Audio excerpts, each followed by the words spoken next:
اینقدر تو رو دوست دارم که هیچ کسی رو اینجوری دوست نداشت. اینقدر برات میمیرم، قد یه دنیا خوبی، قد 1000 تا ستاره. بی تو دلم میگیره وقتی تنها میشم، کارم انتظار.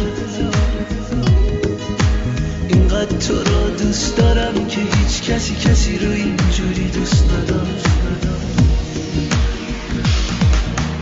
وقتی نگاهم میکنی قشنگی یا تو دوست دارم، حالت معصوم چشات، رنگ نگاه تو دوست دارم. وقتی صدا تو میشنوم دلم برات پر میزنه، ترس یه روز ندیدنت غم بزرگ قلبمه.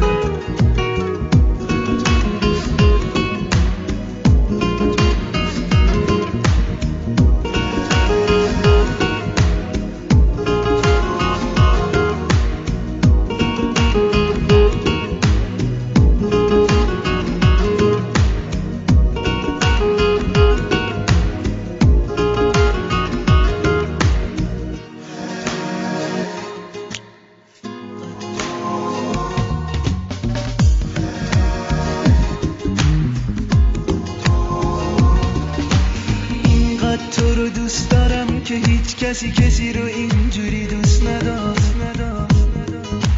اینقدر برات میمیرم، قد یه دنیا خوبی، قد 1000 تا ستاره.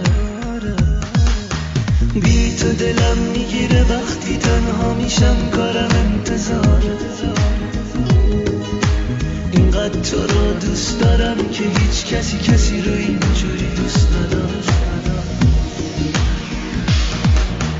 وقتی نگاهم میکنی قشنگی یا تو دوست دارم، حالت معصوم چشات، رنگ نگاه تو دوست دارم.